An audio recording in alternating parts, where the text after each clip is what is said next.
Some Tesla electric cars no longer qualify for the full EV incentive. They only get half of it, as in $3,750 instead of the full $7,500.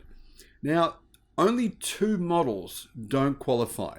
The other models of Tesla vehicles do qualify for those incentives. Well, kind of.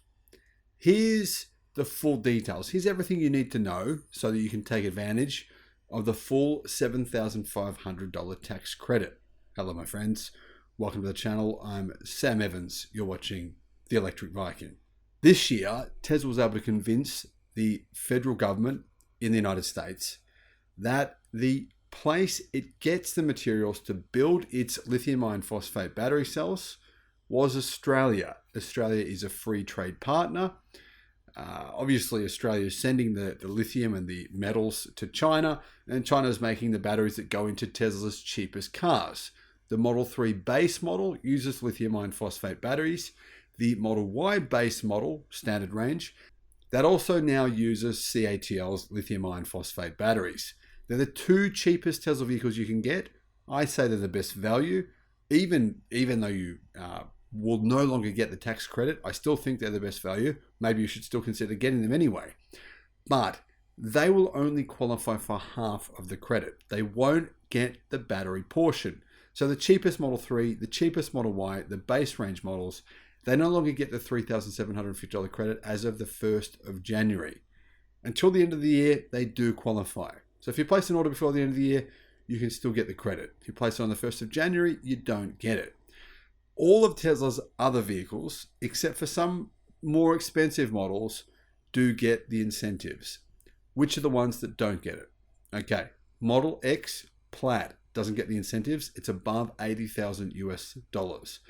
The Model S, all models of the Model S, none of them qualify. They don't qualify. They're above the $80,000 mark, or actually the Model S long range is under it, but because it's a sedan and not an SUV, it doesn't qualify. So the only Tesla vehicles that get the full $7,500 tax credit are the Model 3 in its performance variant, and of course in the long range, and the Model Y in long range and performance. They will continue to get the full credit. Those battery cells that go into those vehicles, and of course that also go into the Model X long range, which also qualifies, they are made in America. They're made by Panasonic and Tesla's joint venture factory, but they're made in the US, so they will qualify. They may not qualify the following year. However, it looks like the US government may change these rules. Car manufacturers are lobbying the government. They've all sent letters to the US government to try and get them to change this. So this could change in the future, but right now, as of 1st of January, this is what's about to change. The other thing that's about to change is this. Today, you don't get the EV tax credit at the point of sale, meaning you've got to apply for it. It takes time. But as of the 1st of January, you can get the EV tax credit at the point of sale, as in go to buy the car, buy your Tesla online, buy your Rivian online, buy whatever EV it is. You get the incentive immediately. You don't have to wait. You don't have to do the application process. You get it instantly. That's an advantage, but the disadvantage, of course, is that some cars only get half the credit. Now, this also applies to the Ford Mustang Mach-E, the cheapest version of the Ford Mustang Mach-E, because that uses lithium iron phosphate batteries from CATL as well. So it will only get half the credit too. Now, what actually happened is there's a bit of confusion here, because initially Tesla's cheapest Model 3, Model Y, they didn't qualify earlier this year when the $7,500 EV incentives were revealed. But Tesla was able to convince the US government the materials that was putting in its battery packs actually came from free trade partners, such as Australia.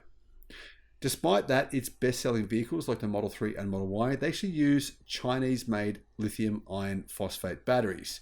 The cells, but not the packs. Tesla puts those cells into packs in the United States.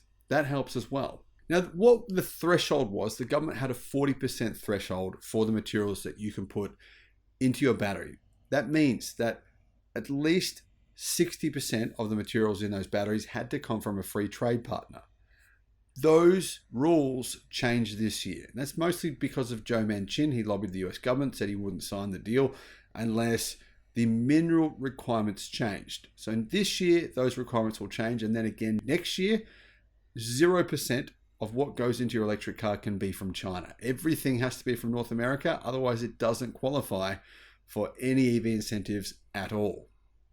President Biden's administration just released its EV tax credit eligibility guidance for next year, confirming that some Tesla cars only get 50%. Those are the cars I mentioned, the standard Model 3 and the standard Model Y.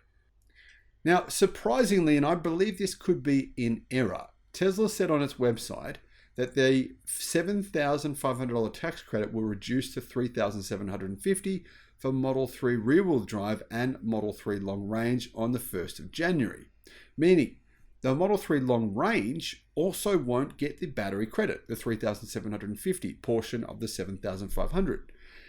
Now that's a bit of a surprise to a lot of people. No one understands why that is, because those batteries are the same batteries as what are in the other cars, are what are in the Tesla Model 3 Performance, are what are in the Tesla Model Y long range, and the Tesla Model Y Performance. So I believe that could be an error, and that may be changed at some point over the next few weeks, but we'll wait and see. The Tesla Model 3 Highland facelift, which is scheduled for US release in the first quarter of the year, may only qualify for 50% of the credit too. The reason being, the standard range still comes with lithium iron phosphate battery cells, and those cells come from China. Now, for some unknown reason, according to Tesla and the US government, the Model Y with lithium iron phosphate cells still qualifies. Technically, you would think it doesn't, based on the rules from the US government, but the US government is saying it does. So, everything I've told you so far is, well, for some weird reason, wrong. I don't know why. No one knows why. No one knows why the LFP cells that are coming from CATL and are going into the Model Y standard range are somehow okay, but they're not okay in the Model 3. Anyway, a lot of confusion here. I honestly think the US government will change these rules when it realizes that whoever the pen pushers are and working for the government have clearly made some mistakes. Now, here's the thing. Ford are actually building an electric battery factory licensing CATL's technology. CATL, of course, Chinese company, biggest battery company in the world. But Ford will build that factory in the US.